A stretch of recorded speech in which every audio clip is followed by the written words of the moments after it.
இன்னைக்கு நம்ம இந்த எஸ்கியூஎல் வீடியோவில் ஃபாரின் கீ கன்ஸ்டன்ட்னா என்னன்னு தான் பார்க்க போகிறோம்.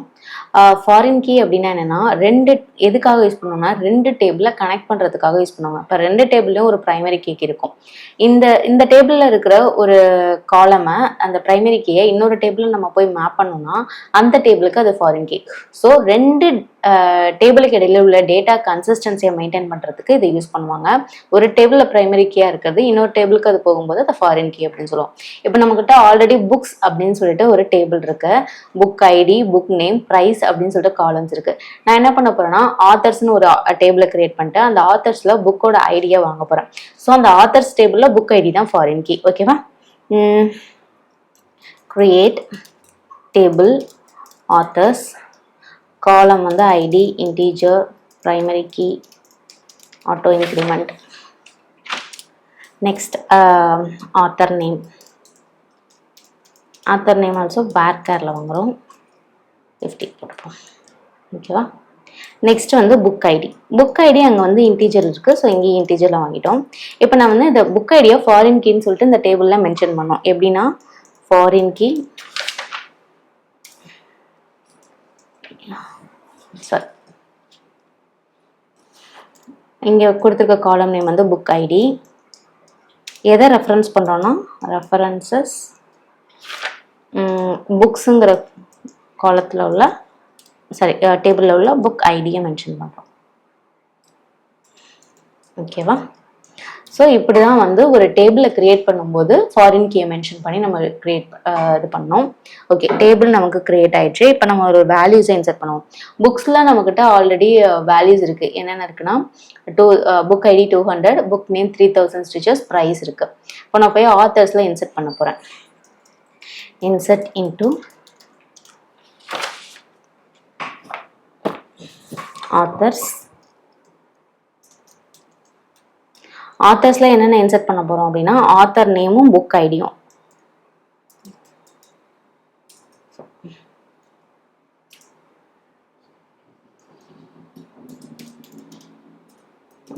Book ID. ஓகேவா? வேல்யூஸ் வந்து ஆத்தர் நேம் வந்து இப்போ 3000 ஸ்டிச்சஸ்க்கு வந்து சுதாமூர்த்தி. நெக்ஸ்ட் வந்து புக்கோட ஐடி அதோடது 200. ஓகேவா? இப்போ நான் இன்சர்ட் பண்ணுறேன். எனக்கு வேல்யூஸ் வந்து இன்சர்ட் ஆயிடுச்சு.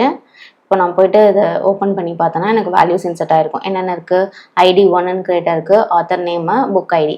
இப்போது புக் ஐடியில் வந்து 200 இருக்குது. எனக்கு இல்லாத ஒரு புக் ஐடியை போய் நான் மென்ஷன் பண்ணுறேன். 201 அப்படின்னு சொல்லிட்டு இதே ஆத்தரில் 201 அப்படின்னு சொல்லிட்டு கிரியேட் பண்ணுறேன் அப்படின்னா எனக்கு போய் இன்சர்ட் பண்ணுறேன் அப்படின்னா இன்சர்ட் ஆகாது. ஏன் அப்படின்னா இல்லாத ஒரு ஐடியை போய் இன்சர்ட் பண்ணுறோம். பேரண்ட் டேபிளில் எந்த ஐடி இருக்கோ அந்த ஐடியை வச்சு தான் நம்மளால சைல்ட் டேபிளையும் இன்சர்ட் பண்ண முடியும். ஓகேவா? இப்போ ஓகே, இந்த ஃபாரின் கீயை எப்படி ட்ரா பண்ணலாம், அப்புறம் வந்து ஒரு எக்ஸிஸ்டிங் டேபிளில் ஃபாரின் கீ எப்படி ஆட் பண்ணலாம் அப்படின்னு சொல்லி பார்ப்போம். ஓகே, எனக்கு அந்த ஃபாரின் கீ வேணாம் அப்படின்னா இதை கிளிக் பண்ணிட்டு எக்ஸ்பேண்ட் பண்ணிங்கன்னா இங்கே ஃபாரின் கீஸில் பார்த்தீங்கன்னா அந்த ஃபாரின் கீ நேம் இருக்குது. ஸோ அதை தான் இப்போ நம்ம ட்ரா பண்ண போகிறோம். alter table authors drop constraint name வந்து authors ibfk _1 இருக்கு. அதை காப்பி பண்ணி அப்படியே போட்டு ஸோ இப்போ இதை ரன் பண்ணேன் அப்படின்னா எனக்கு ட்ராப் ஆகிடும். ஓகேவா? இப்போ நான் அதை ரெஃப்ரெஷ் பண்ணிட்டேன்னா எனக்கு அந்த ஃபாரின் கீஸ் இருக்காது. இந்த ஃபாரின் கீயை எக்ஸ்பேண்டே பண்ண முடியாது. ஓகே, நான் இப்போ வந்து இந்த ஆத்தர்ஸுங்கிற டேபிளில் எனக்கு இதை வந்து ஆட் பண்ணணும். நான் வந்து ஒரு ஃபாரின் கீயை ஒரு எக்ஸிஸ்டிங் டேபிளில் ஆட் பண்ணணும்னா அதுக்கு என்னென்னா alter table authors add constraint.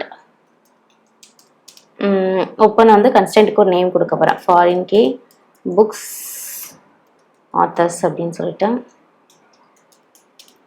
Foreign key வந்து புக் ஐடி. ஓகேவா?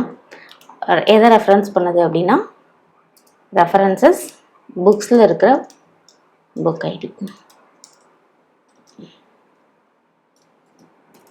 ஸோ இப்படி தான் நம்ம வந்து ஒரு எக்ஸிஸ்டிங் டேபிளில் ஒரு கன்ஸ்டன்ட்டாக ஃபாரின் கீயை ஆட் பண்ண முடியும். ஓகேவா? இப்போ நம்ம ரெஃப்ரெஷ் பண்ணிட்டு பார்த்தோம் அப்படின்னா எனக்கு ஃபாரின் கீஸில் அந்த ஃபாரின் கீ இருக்கும்.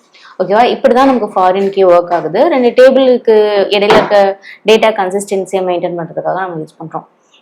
இந்த வீடியோ உங்களுக்கு யூஸ்ஃபுல்லாக இருந்துச்சுன்னா லைக் பண்ணுங்கள், ஷேர் பண்ணுங்கள் அண்ட் சப்ஸ்கிரைப் பண்ணுங்கள். தேங்க்யூ.